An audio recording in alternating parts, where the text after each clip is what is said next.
Honeydew stars Sawyer, Spielberg, and Malin Barr as Sam and Rylie, a young couple who seek shelter in the home of an aging farmer and her peculiar son, and begin to encounter strange cravings and hallucinations. This is written and directed by Devereaux Milburn, making his feature debut, and is also notable for being the first starring role for Sawyer Spielberg, who is the one and only Steven Spielberg's son. It received a very limited theatrical run last month before getting a VOD release today. It reminded me a bit of something out of a 70s horror movie, with its somewhat experimental art house style of scene structure, especially seen in both the beginning and end of the film. We'll get a lot of shots composed of somewhat rapid-fire split screens, which we don't see all that often anymore, and we also get some interesting sound mixing choices, relying a lot at times on the sounds of whatever it is a character's watching. Early on, we'll see Rylie watching a documentary, which becomes the primary sound we hear in that particular scene, and while staying at this house, Betty Boop cartoons are repeatedly heard blasting, and we'll get frequent cutaways to the cartoon itself playing, usually overpowering all the other sounds in the room.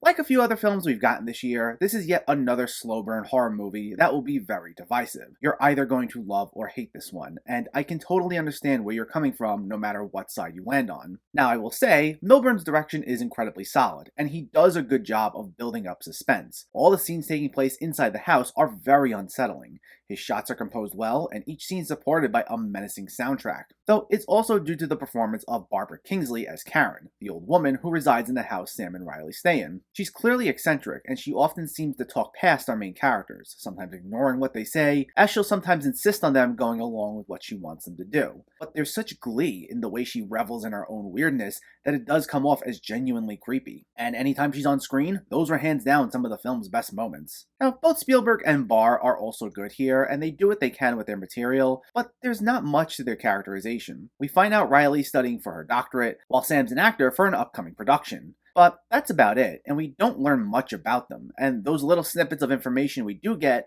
don't play much of a role in the film, outside of one particular nightmare sequence. While I enjoyed both performances, because they weren't characterized all that well, it's hard to be totally invested in them. And like a number of horror films that are paced the way this is, it nails the atmosphere down perfectly. However, I think this would have worked a lot better as a short film rather than a feature. While we do get genuinely intriguing scenes in the first half that can be unsettling, it also takes way too long to get to the point, as it feels like it focuses its efforts too much on build-up. Parts of this clearly felt like it was acting as padding. However, there is something of a payoff, as we do get a pretty engaging final act. It goes a little bit into over-the-top territory with some of the reveals, but honestly, since we had something of an over-the-top presence with Kingsley's performance throughout the entire film, it doesn't feel like something totally out of left field when it introduces a few more bizarre elements.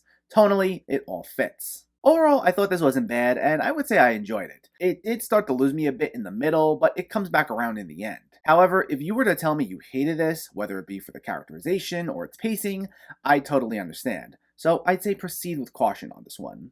Honeydew gets a 6.5 out of 10.